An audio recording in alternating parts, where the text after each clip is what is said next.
Hello, everybody. Welcome to Broadway.com's Live at 5. It is Monday. Happy Monday, Paul. Thank you. October 7th. I'm Beth Stevens. 6th. Is it the 6th or It's 7th? the 7th.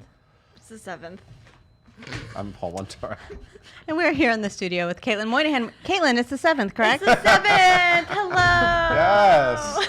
In honor of it being the 7th. Who's here, Beth? I don't know what that has to do with it, but Riley Costello is here from WICKED. Bach. He's Bach. That's Wicked month. I got something to confess. confess. Okay, best lyric on Broadway. Best lyric This guy on gets to the sing Broadway. We will get to Mr. Costello. But first, our top 5.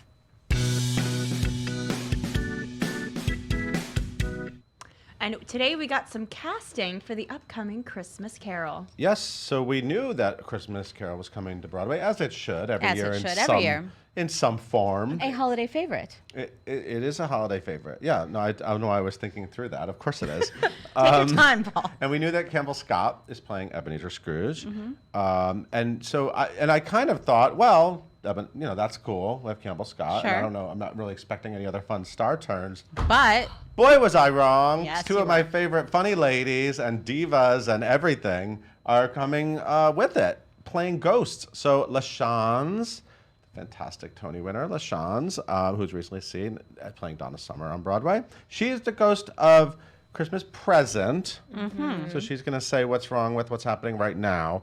And then Andrea Martin what's happening right now? Go on. will be the two-time Tony winner, will be the Yes. ghost of Christmas Past. Just going to tell us what went wrong in the past. Is that correct? Yes, I guess I don't really know to Nailed explain it. this, do I? They announced the whole cast. Also, I want to send congratulations. Oh, I should have looked to see if I know how to say these names. Two little, obviously adorable Sebastian Ortiz and J. Ram Srinivsan, who are alternating in the role of Tiny Tim. You can teach me how to say your name when we meet.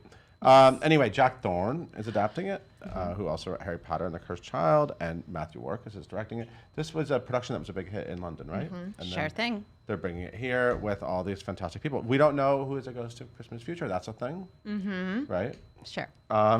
This all starts November 7th at the Lyceum Theater, and it opens November 20th, just in time for Thanksgiving. I'm assuming it closes right after Christmas, right? It's limited? Yeah. Sure. It's a Limited. holiday favorite. Sure. Holiday favorite.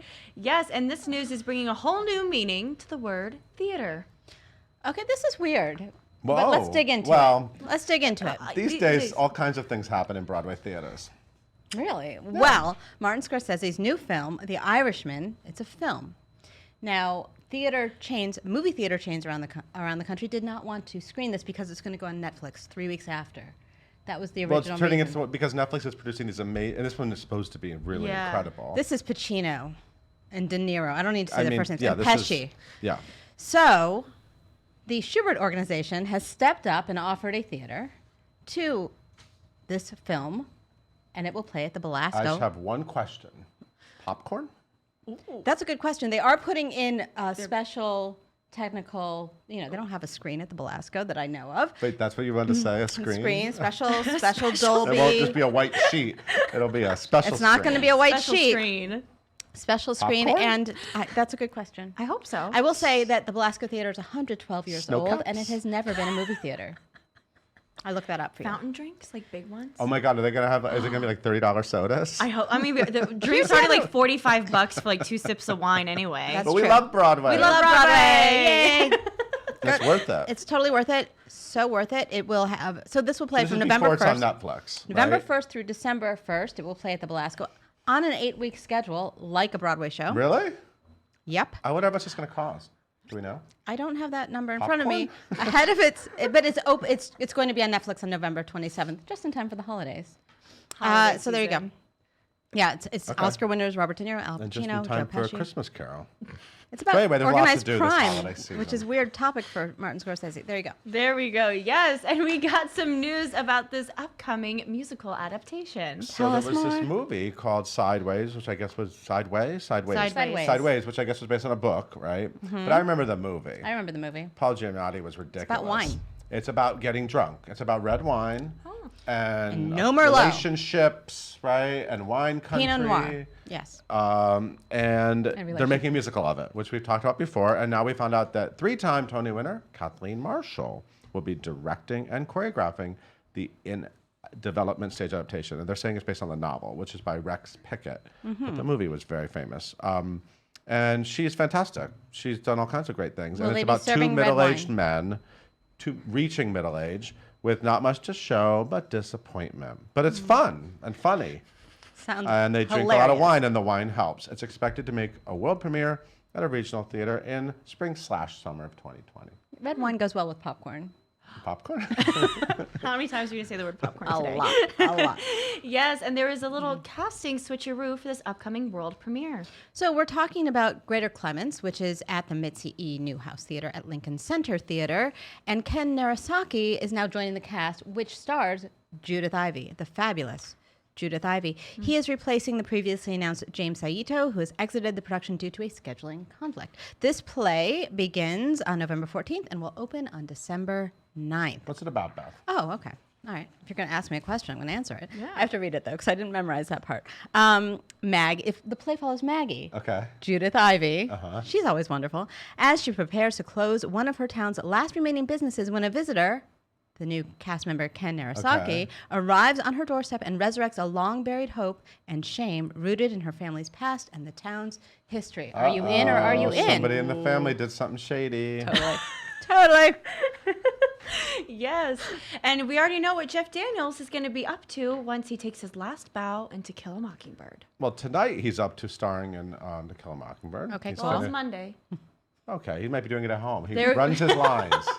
He does a speed through. He runs his A lines. year all into the the time. run. Yeah. But he's still in the show for another month. Mm-hmm. And now this is really interesting. So they're making a TV show, limited series, based on former FBI Director James Comey's book, A Higher Loyalty: Truth, Lies, and Leadership. And You're getting excited. the political Yeah, climate go ahead. inspired that line reading. Jeff Daniels will play James Comey. Wow. And we all know him because he's in the news. They're James very Comey. tall man. Oscar nominee Billy Ray will pen the untitled. Not is that- Billy Ray Cyrus. I checked. Thanks for. We love fact Billy checking. Ray. We love fact checking. Really bummer. He's writing it, and also Jennifer Ely, who's a 2-time Tony winner, will play his wife Patrice. Brendan Gleeson, Emmy winner, will have the task of playing Donald Trump. This is expected to air on Showtime and CBS All Access. And Michael it's- Kelly it's from good. House of Cards will be Andrew McCabe. Oh, okay. You just have to mention. You know Look, anyone people else, get. Beth? No, but I'm just. Hillary in it? Look, see, Anyway. she might She make a might. cameo. You never know. Never know. Also on the site, Imogen Lloyd Webber interviewed Eileen Atkins and Jonathan Pryce for her latest Because episode they're British. of London Calling. They're in the height of the storm. They are. Yep. And we have some 5 things to do this week. You're going to get some great Tug Rice illustrations. There's a great Cheetah Rivera illustration. Check out our Instagram. Elaine Page's latest on Sunday episode. You can still listen to it on Monday. There's a lot. There's a lot to talk There about. is. There's a lot to What see. else? They did that Saturday Night Fever 20th anniversary thing in Times Square, which was fun. And they were all there. All the people. Yeah, they were all, Paige Price, I think, organized it, and Brian Batt came, and Andy Carl and Orfeh, and I James think Carpinello James Carpinello was was in there, but I don't attendance. think he danced in it. Anyway, that was like a flash mob in Times Square. And Say you it. know what? Do you have to say it like that? You know what the flash mob reminded me of? The choreography. People were really mean to Saturday Night Fever when it came out. But it still Because ran. it was one of the first, like, we're making a movie. This movie's going to go on stage. It was one of those. Right. That's what they did. It's like, put it on stage. But the choreography was so incredible in it was. Saturday Night Fever. And it didn't even get, like, nominated for choreography. Broadway was so shady to Saturday Night Fever. But now they miss anyway, it. but it ran. Now People they liked miss it. And now they're in Times Square doing it for free on And it'll be Saturdays. revived But in I don't 5 think years, it's a regular probably. thing. I think it was just once. Okay. There's a lot of information coming out of you today. Thank you, Paul, for Okay, all thank the you, Beth. information and the popcorn. Popcorn? We're going to welcome our guest, Riley Costello. Yes. Caitlin, tell us about our guest, please. Gladly. Yes, we got Riley Costello here with us in the studio today. Guys, he's Wicked's newest Bach. So obviously we have a whole lot to talk about because it's Wicked month, because it's celebrating its sweet 16th birthday. Feels like we just were doing its 15th, but now it's sweet 16. Riley has previously been on Broadway in Everyday Rapture, Bye Bye Birdie, and 13. He was Brad and NBC's Hairspray Live. A lot to talk about. Follow him on social media at I'm Riley Costello. Not me, but him. Leave all of your questions in the comments below. And everyone, please welcome Riley and Beth. Thank you, Yay! Caitlin. That was a giddy introduction, had to if I find the do right say camera. so. Don't worry about them. Hi, I'll just stand. I'll Riley. do the whole interview like this. Welcome to Broadway.com. Thank you. And welcome to your first month in Wicked on the Broadway. I know last night was the end of my 4th week in the show, and I still can't quite believe what's happening. Okay, what's happening? Tell me what's happening at the Gershwin Theater. I'm What in is my happening for favorite you? musical right now. That's what's happening for me. But what's happening at the Gershwin Theater is an amazing musical that is as fresh as it was when it opened. Of course it is. 16 years ago, almost. Almost. October 30th, for Yeah. those of you playing along at home. So tell me about your history with The Wicked, as I like to call it. Well, I naturally have been a super fan of this show for about as long as it's been open, and I turned the garage. Tell me about the garage out there in California. I've Tell me been about your telling garage. everybody this Yeah, story. we want to hear about your. So you're 10 or so. Yeah, I'm 10 or so when the show came out, and I heard it on CD first, and I fell in love, and I needed to do it. So I turned the garage at the house I grew up in into a theater, and I built sets, and I built something that would make Defying Gravity come to life. What was that? Well, it was a contraption that allowed me to fly, just as Alphaba does. You're saying that like, I mean, flew in my garage. It was very normal. cool. I got a fog machine. I had karaoke tracks. And the best part is actually that I filmed it all. And I wish I could. Roll clip. I wish that. I could. We don't have a clip. I wish that it was on those like old Like a mini DV. camcorder Yeah. little tapes. So they're somewhere in a box. But there's some gold if anybody wants to dig in that. So tell me about the my contraption. gosh. I need to know the inner workings of The Wicked in the Garage, circa Well, 2003 2000. or 4, There you whatever go. it was. I don't know if I can give away all the secrets. Oh, because there's, know. yeah, that's important. You know, one day if the Did it tapes involve get like a vacuum released- cleaner or? It did involve a lot of fabric. I had costumes. I had a Were you hat. all the parts? I was really just Elphaba because Okay. that still is my dream role, and I'm just waiting for You're the getting call. closer. I'm very close. I talked to her on stage, and I just like all it takes is one trip. I'm kidding. No, I'm we're not going to totally hurt kidding. anyone at The Wicked. I'm totally kidding. But you have other connections to the Wicked family because you were in Hairspray Live, which featured Kristen Chenoweth. Yes. Tell me more. And another one of your former co-star compadres, which is Ariana Grande, who was in 13. Yes, and actually, well, here's a fun thing. I remember in tutoring for 13, we would watch YouTube videos of Wicked, and we would Just we would because it watch was- the bootlegs instead of like doing our homework. Stay I in see. school. You were just all Wicked obsessed. But actually, Ariana and I in particular would have favorites, and we would like, you know, we ran into Eden Espinosa once at a benefit concert, and we're like, "You're amazing." You were gushy. Yeah, I mean, I still do that to her on Instagram. I'm a fan. It's cool to be in a show that I am a genuine fan of, and I still kind of pinch myself every day. I walk toward that building. My first apartment in the city when I moved here was across the street from the Gershwin. So I used This is not a residential block, ladies and gentlemen. It's not, but I was like, it was the year of 13, and I wanted to be close to the theater, and so I moved into that building, and then I would come and do the lotto, like. Did 3 you go to the times a stage week. door? Did you have stage door experience? Absolutely. I tried to find some pictures, but I can't find any. They're all on. It was like that weird time where everybody had The a digital technology. camera, but that no one had like cameras on their phones yet. So, or not everybody. Some fancy people did, but I didn't. So those pictures are all like somewhere on a memory card of a digital camera, which doesn't even work anymore. So tell me about your Wicked audition.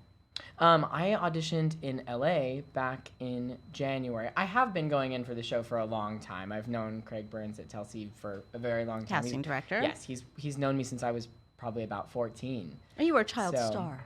Well, Child actor. You worked. Well, I did. I worked all the way through high school, and then was in a couple of fun shows. Sorry, table.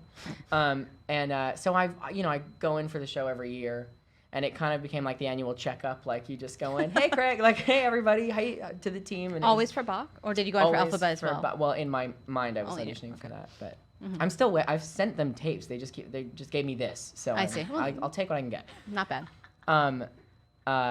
So I would go in every year, and I moved to LA like 4.5 years ago, and I was living there and working there, and they would do an LA session every year. So I went in January, and I got a very cryptic email in May Oh, a cryptic email. they asked for my availability and Oh. I was very, very excited, but like very, very anxious because I didn't know what that meant. I didn't know if it was. You gonna didn't do show any- them the garage version for your like No, self-tape or I anything? didn't. I tried to explain it. They didn't seem interested. Okay, just checking. But yeah. So then, yeah, I found out like a month after that initial availability email that. And dance party or what? Yes, I was actually in the city when I found out, which was very cool. Because it made it feel more special than being at home on my couch in LA. It was really cool to be here, and I had had a feeling that I was maybe going to hear that day. So I actually, I've not told anybody this.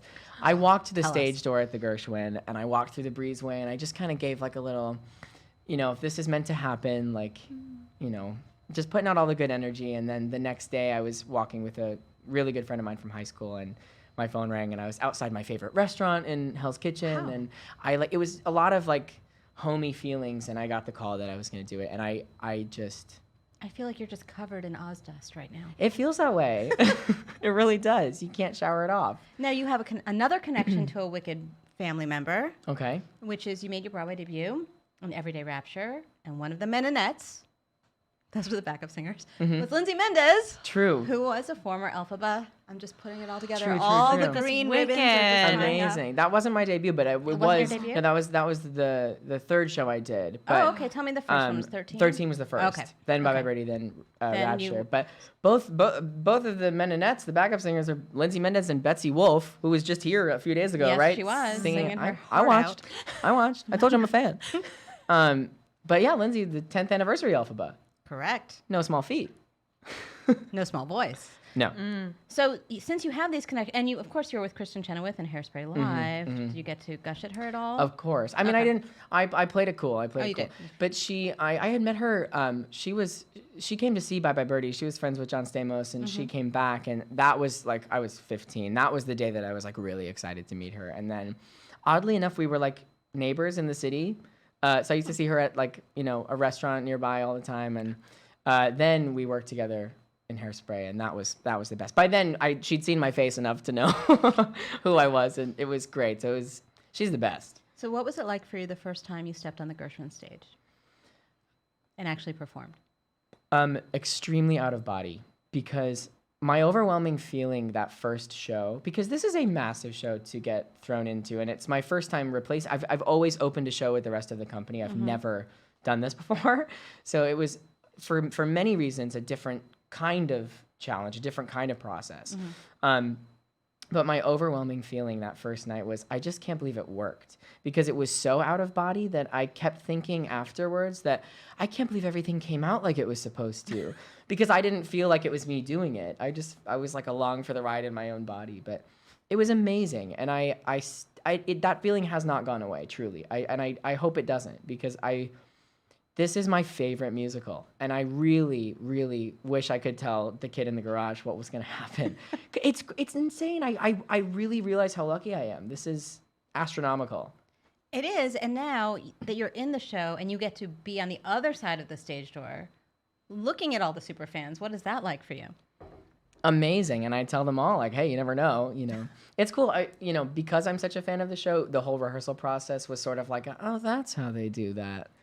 And you of a learned the thing. secrets. Yeah, it was really, really cool. The weirdest thing that I learned, and this is not giving anything away, but all the action takes place much further downstage than you think it does. I remember, because I've seen the show so many times, and the stage is on a very, very steep rake. And I remember thinking, like, are They're you closer sure? than you think. Is that what Yeah, you're saying? totally. Objects in mirror. Are much closer than they appear. It's weird. I was like, are you sure I'm supposed to, is this really what this happens? Like, I feel like I should be farther away. yeah, and you're like, yes, we've been doing it for 16 years. This is where you're supposed to We stand, know where your Riley. market is. Thank you for your interest. Yeah. All right, well, I know that all of you Wicked fans and Riley fans have questions. So, It's Caitlin, true. hit us up. It's true. I really love this question from Alexandra. She says, hi from London. Besides musical theater, if you could become the #1 expert in one specific field, what would it be? Wow. What a question. First of all, hello, Alexandra from London. Thank you for that question. This is like, I'm taking this very seriously. I'm thinking, like, what would I do? I think I would. I think I would be like a chef or like an archaeologist. I don't know. I like picture Indiana Jones who cooks, and also interior designs. That would be it. Sounds amazing. That's I'm- a headline if I've ever Yeah, seen. if I've ever heard anybody's one. looking for that, I'm Call you- yeah. available. Yeah. No experience needed. After Wicked, I'm available. Yeah. I love that. Oh, okay. So Casey wants to know, what was your first like Broadway love when you were a kid? Like what like hooked you What in? hooked you in? Well, besides Wicked, I really loved Phantom of the Opera. That was another one that, again, still waiting for the call to play Christine. I'm still working on The Soprano. That was another show that really, really I loved. But I was always performing in community theater as a kid, and I'm trying to think of my other favorites. I really love The Secret Garden. I always like really big dramatic shows. Yeah, That's clearly. sort of my, even at like These are 8 not years light old. comedies that No, you're into. no, and I love a good musical comedy, a big dance show too. But I don't know, those are the shows that move me. The ones like Secret Garden, Phantom, the deeper, and Wicked. These big shows that deal with like very universal themes. Cool. Did I answer that question? Yeah, of Okay. course. Yeah, that's totally fine. No. Okay. Yeah. Caroline wants to know, do you have a favorite line or song that isn't your own? I've been waiting for a forum to say this because We it's are not here for you. exactly. Thank you. Thank you, Broadway.com. I have a favorite part of the show. I can't really say what's happening, but there's a moment where Elphaba is casting a spell, and only I can see it from a certain view. And every single night or matinee, I'm watching like fixed because it's the coolest thing. What's happening lighting wise and musically. It's also. You were explaining this without explaining it so well. Oh, thank you. Thank you. I didn't rehearse this. But it's just a really, really magical moment. And actually, like, Hannah, who's playing Elphaba right now, and Jenny Denoya, the standby, both of them, I've never said this to anybody. Like, I've never said it. But it's just a little moment that I have, like, every night during the show. And it feels like, oh, my God, I'm getting a view that nobody else gets. It's very cool. That is cool. I love that. All right, we can do one more question. And so Kurt would like to know, if you could ever originate a role, what kind of character would you want to be? Ooh, definitely British. About like 70% of the acting jobs I get hired for, I use that dialect in some form, which I love. I'm such an Anglophile that just like speaks to me. So it would be some sort of like a period piece. Like if they ever did Downton Abbey on stage, or if they ever The musical, did. Downton Yeah, Abbey the Downton Abbey the musical. Call me Lady Mary. I think we figured out your Halloween costume just now. Oh, I'm ready. I got the bob ready. I'm excited.